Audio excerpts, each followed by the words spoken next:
ईदी में बहू को मिली सौतन। ये लीजिए, सभी भरपेट खाइए, मैंने बहुत सारे कढ़ी चावल बनाए हैं। भाई वाह, इसे कहते हैं जायका। जन्नत बेटी, तू हर चीज इतनी जायकेदार बनाती है ना कि अब तो किसी के भी घर का अगर खा लूं तो मुझे अच्छा भी नहीं लगता है। सच? लीजिए अब्बू जी, और लीजिए ना। नहीं नहीं बेटा, बस मैं खा चुका। खाना वाकई में बहुत लजीज था। क्या जन्नत, बस अबू जी को ही पूछती रहोगी? हम भी हैं। भाभी, हमारे बारे में तो भूल ही गई। नहीं नहीं, ऐसा कैसे हो सकता है। लाइए, मैं अभी आप दोनों के लिए भी चावल लेकर आती हूँ। सभी ने खाना खाते वक्त जन्नत की बहुत ज्यादा तारीफ की। सभी ससुराल में जन्नत को बहुत पसंद करते थे और वो भी एक बहुत ही अच्छी बहू थी। भाई हमारा तो हो गया। जो भी कहो, इस दुनिया में मेरी बीवी से अच्छा खाना शायद ही कोई बनाता होगा।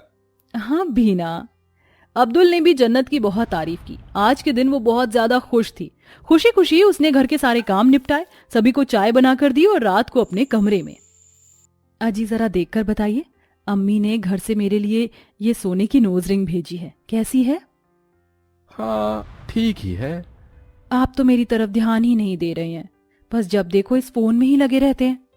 मैंने बोल तो दिया है कि अच्छी है, और मुझसे क्या सुनना चाहती हो? वैसे भी तुम्हारे ऊपर तो गुड़ गोबर सब एक बराबर ही लगता है, तो मेरा देखने का भी क्या फायदा?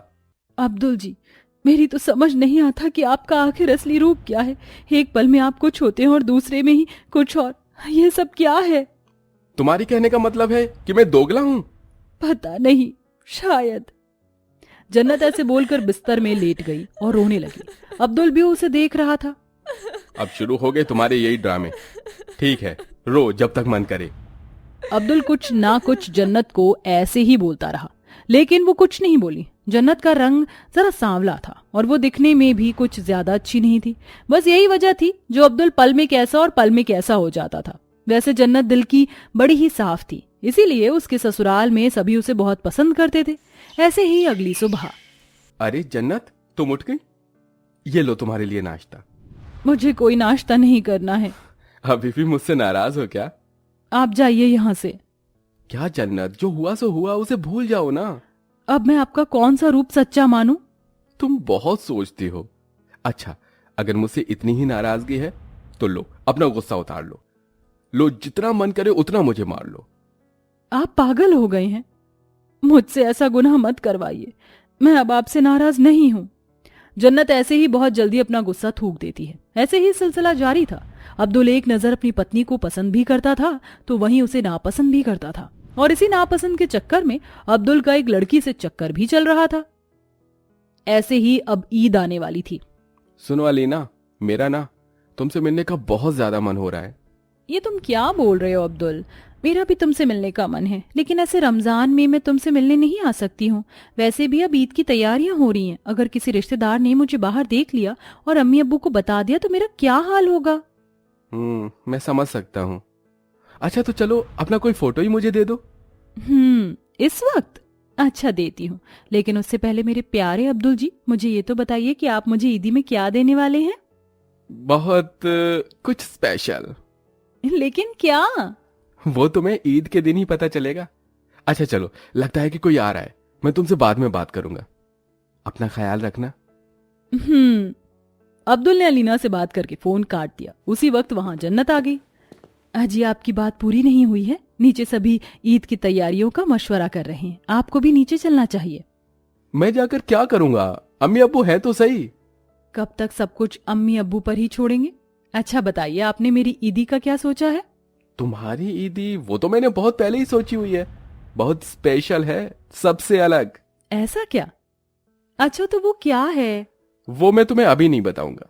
आप बिना चिंगारी लगाकर मुझे अंदर से सुलगता हुआ छोड़ देंगे। बता दीजिए ना। नहीं, अभी नहीं।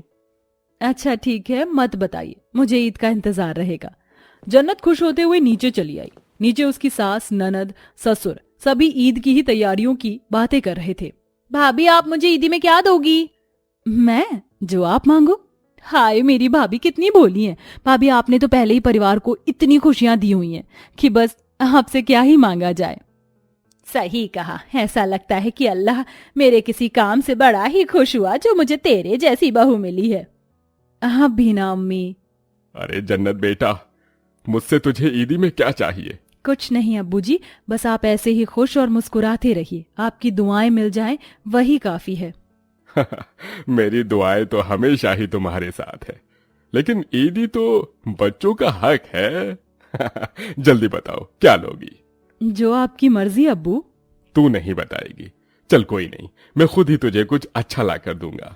घर में ईद की तैयारियों का सिलसिला ऐसे ही जारी था। 2 दिनों बाद ईद थी और देखते ही देखते ये 2 दिन भी बीत गए और ईद की सुबह निकल आई। जन्नत जल्दी से सोकर उठी और नहा धोकर उसने सेवई, दही भल्ले, चने और पपड़ी चाट वगैरह पकवान बना दिए। सभी कामों से निपटकर अब वक्त था ईदी का। ये ले जन्नत तेरी ईदी, मैं बाहर से जाकर तो कुछ ला नहीं पाई, तो तू ये पैसे रख ले।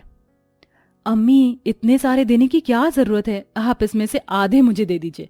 रख लेना, ये दिन कोई रोज रोज आते हैं क्या? अम्मी आप भी ना।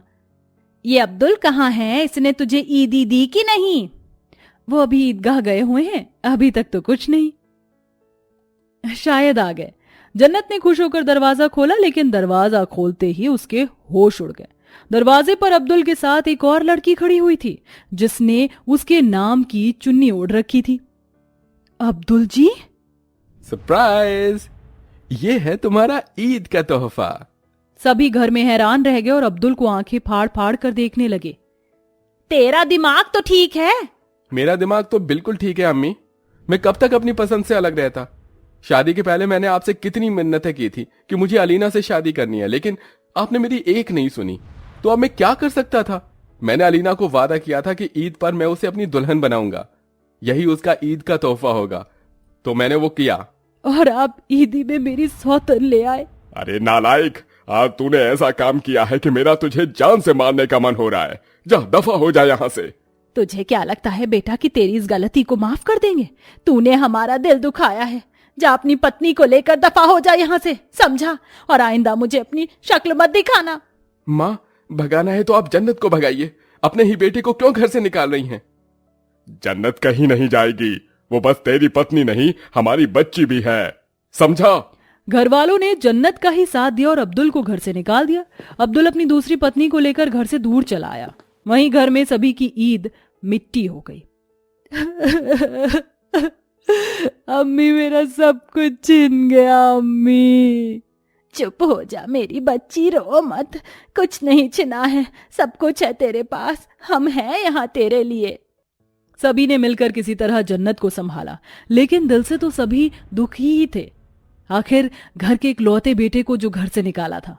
ऐसे ही चुप्पी में और दुख में 3-4 दिन बीत गए। अब्दुल की याद में खालिदा भी छिप छिप कर रोती थी। ये सब कुछ बेचारी जन्नत से झेला नहीं गया और वो अपने सास ससुर से बोली, अम्मी अब्बू, आप अब्दुल जी को घर बुला लीजिए। क्यों बेटा? मैं नहीं चाहती हूं कि मेरी वजह से घर का इकलौता बेटा आपसे दूर हो जाए। मैं उनकी पत्नी के साथ रह लूंगी, आप उन्हें बुला लीजिए। ननद जी की भी अभी शादी होनी बाकी है। एक बहन अपने भाई के बिना अधूरा महसूस करती है। आपका भी इकलौता बेटा आपसे दूर है। मैं ये सब कुछ नहीं देख सकती हूँ। जो मेरी किस्मत में था वो हो गया। मैं उससे शिकायत नहीं करूंगी।